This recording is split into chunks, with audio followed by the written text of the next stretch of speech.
What's up, YouTube? This is Too Raw for TV. All right, so the MVP award is oftentimes used as a barometer of a player's all-time status. If you win one MVP award, I think that pretty much ensures that you're going to be looked upon probably as a Hall of Fame caliber player. If you win multiple MVPs, usually it's looked upon that you're going to be seen as a top 50 all-time player. Exceptions are made, of course, Steve Nash. But anyway, there have also been all-time great players who have not won an award. And this was a topic of discussion. And recently, Kendrick Perkins let it be known that he believes that Kawhi Leonard is the best player never to win the MVP.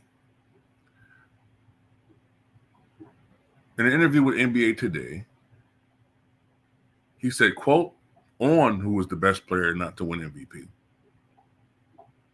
He said, I'm going Kawhi Leonard.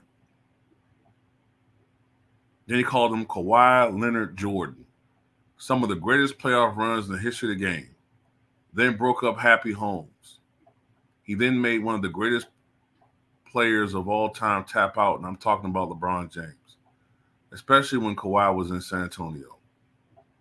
What he did in that finals run when he was in Toronto, helping them deliver their first championship in franchise history, Kawhi Leonard is the guy that I'm rolling with.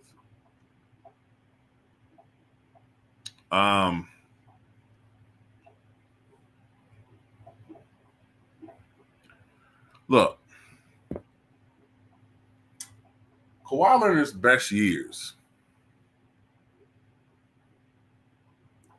I would say, were when he started coming of age with the Spurs, and definitely that championship year with the Raptors.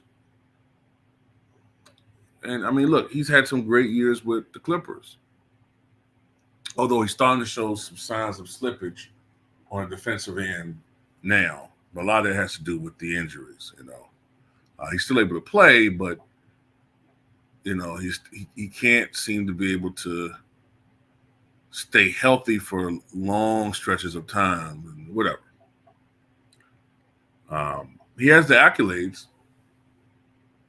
and he did have one of the great runs of all time in 2019. Now, why didn't he win MVP? Probably because his career and his apex of his career, his apex has coincided with the rise of other players who have attained greatness, and probably, more sustained greatness than Kawhi. Steph Curry. Russell Westbrook had a season that was historic a couple of years ago. James Harden as well. And then you've seen the rise of international players, Giannis, Joel Embiid, Joker. So that's part of why he hasn't won it. But look, in my opinion, Kawhi Leonard is great, but I wouldn't say that he's the best player never win an MVP award. The two guys that pop in my mind, well, three guys, actually. There are three guys that pop in my mind. And one of them is Jerry West. Okay, he's the goddamn logo. Okay, that's one of the best arguments I could use for him. He's the logo. The logo of the NBA. He's been a logo for, over 50 years? And he doesn't have an MVP award. Now, the reason why he doesn't have an MVP award,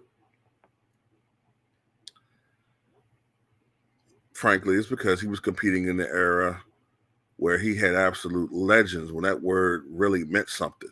You got people walking around calling Steve Kerr a legend. I mean, the word is losing its meaning.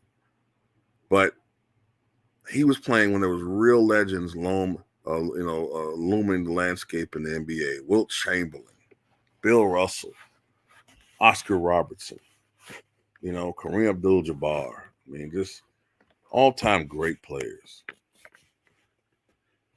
So he was always going to be overshadowed by the dominance of Wilt Chamberlain, the sustained success of Bill Russell, and the unparalleled versatility of Oscar Robertson. But Jerry West, even though the MVP is a regular season award, Jerry West has had some unbelievable playoff runs. I think it was against the Baltimore Bullets back in 1965. He set a record averaging over 46 points a game in that series. Number one all time. Not even Michael Jordan did that. And Jerry West did it without a three-point line. Jerry West, no matter how many times he lost in the finals, and he did lose a lot. He was only 1-7 in the finals. No, 1-8, I think. 1-8. He was only 1-8 in his career in the finals. So that's atrocious. But on the flip side, that means that in the 14 years he played, he went to the NBA Finals 9 times. 9 times. Unfortunately, his Lakers were always overmatched by a super squad, whether it was Bill Russell Celtics or later on the Knicks that had a Hall of Famer in all 5 starting positions. One team was coached by the great legendary Red Auerbach, and then later on by Bill Russell himself. Then another team was coached by the legendary and becoming criminally underrated Red Holtzman.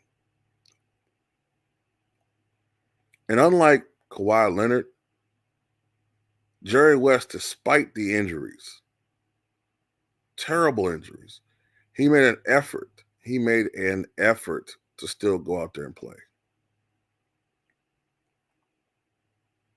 He made an effort, at least, to go out there and play hurt.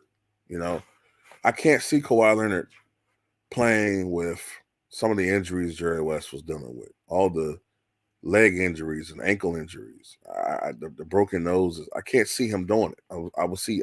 I envision him, like in his image, sitting down, not contributing,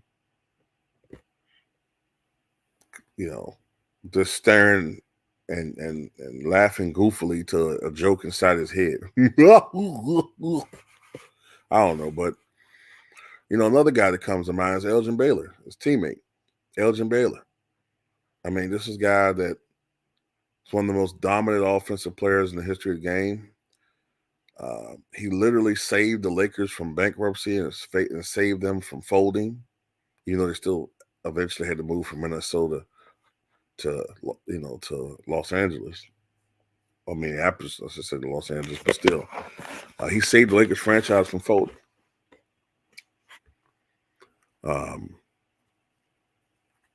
His overall dominance. I mean, he was considered one of the 3 Bs, one of the 3 greatest small forwards ever: Baylor, Bird, and Barry.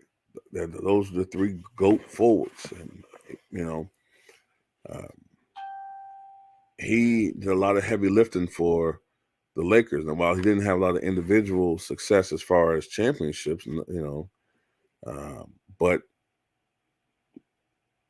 he did have a lot of individual success as far as being able to go out there and dominate. But I think the strongest case, really, off the top of my head, can be made for Isaiah Thomas. Okay? Y'all know I don't like Isaiah. But Isaiah Thomas has a strong case as the greatest player not to win the MVP award, man. 2 NBA championships. One of those championships without another top 50 player on that team. And there's some truth to it. He can argue that he beat Michael Jordan, Larry Bird, and Magic Johnson. I just don't agree it was all in their absolute primes, but he did it. And he didn't have to have a super team to win. Unlike Bird and Magic, not taking away from them, but they did have some super squads. Isaiah Thomas changed the culture with the Detroit Pistons. Isaiah Thomas was perhaps the most versatile point guard to ever play the game. Isaiah Thomas could score a one-on-one like Kyrie Irving if the situation needed. He could pass like John Stockton if the situation needed it. He could facilitate like Magic and be lead like Magic if the situation needed it. He could augment his game to whatever the team needed.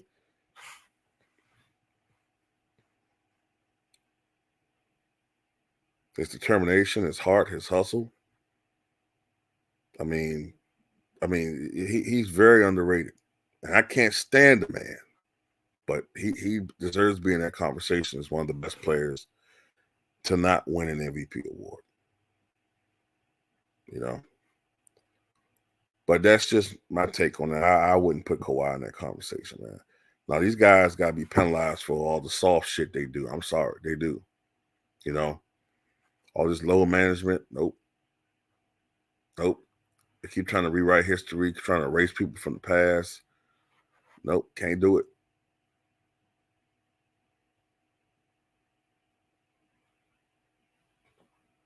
So that's all I got to say, man. Tell me what you guys think.